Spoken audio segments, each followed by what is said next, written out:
Bonsoir messieurs, dames, ce soir nous sommes dans le cours d'art dramatique 393.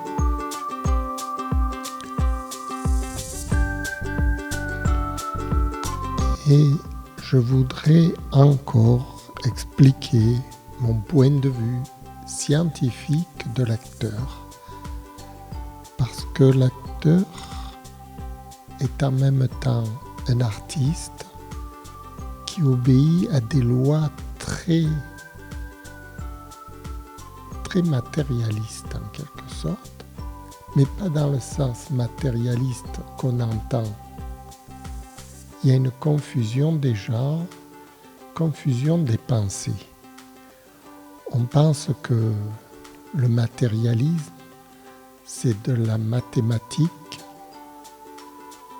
et d'un point de vue réaliste, le matérialisme n'est pas mathématique simplement.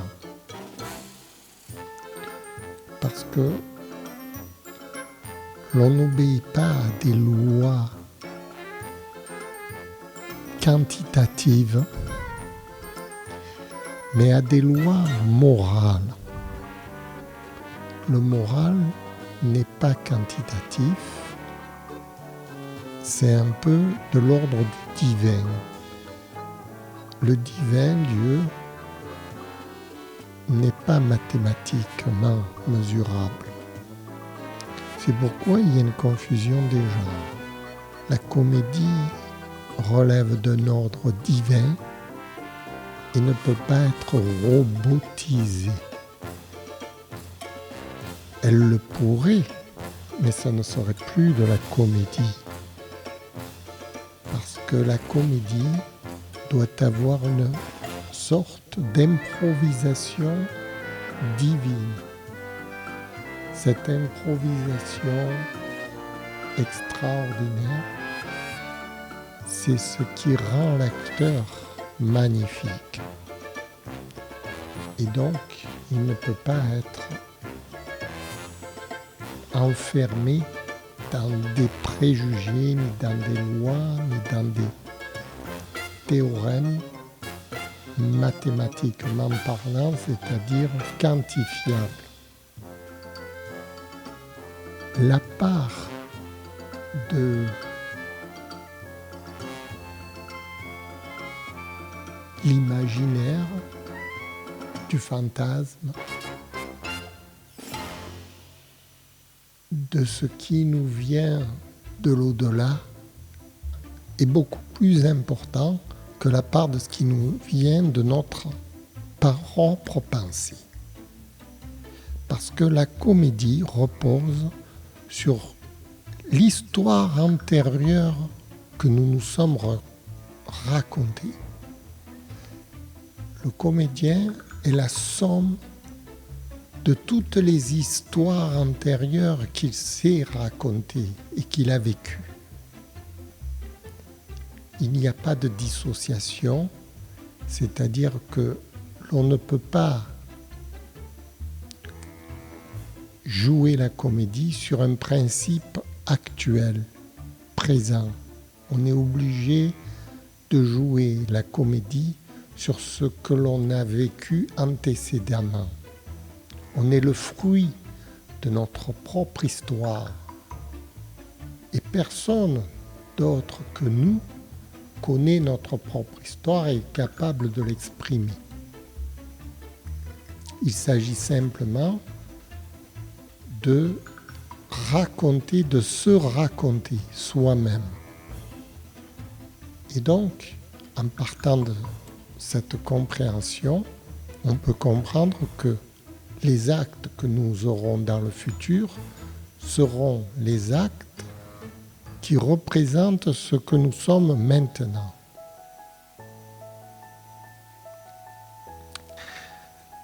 Vous venez de comprendre que ce qui détermine notre avenir, c'est notre présent, et ce qui détermine notre présent, c'était notre passé. D'où l'importance de bien réfléchir à notre présent pour construire notre futur. Et le présent se construit avec tous les éléments que nous avons en présence auxquels il va falloir faire très attention. Au plus vous soignerez votre présent, au plus vous soignerez votre avenir. C'est en cela où la pensée morale est plus importante que la pensée mathématique. Car mathématiquement, on ne peut pas soigner le présent. Mathématiquement, la mathématique n'est pas une arme, un ustensile valable pour mesurer notre présent. Notre présent ne se mesure qu'en pensée immédiate, en imaginaire, en rêve, en fantasme, en idéologie, en morale, en conviction personnelle. Le présent, c'est une pensée globale qui exclut les mathématiques, qui exclut le raisonnement, pratiquement. Le raisonnement est une fausse idée de ce qui détermine le futur. Le raisonnement n'est là que pour habiller notre pensée et notre âme, parce que notre âme est plus importante que notre raisonnement.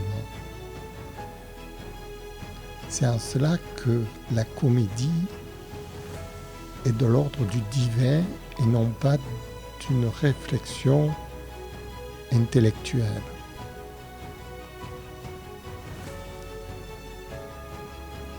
Maintenant, comment prouver ce que je viens de dire ? J'ai passé 20 ans de ma vie à me le prouver. Et c'est ce que j'essaye de vous révéler.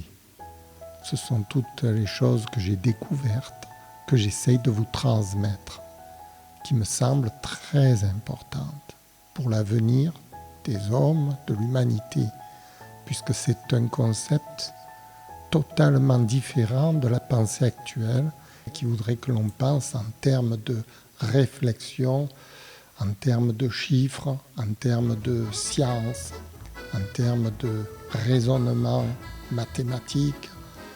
On nous bassine en permanence de chiffres, de questions, tout un rapport à des sommes en plus, en moins. Rien n'est actuellement mesurable en moralité. Et c'est une erreur fondamentale de l'homme actuel, de la pensée contemporaine.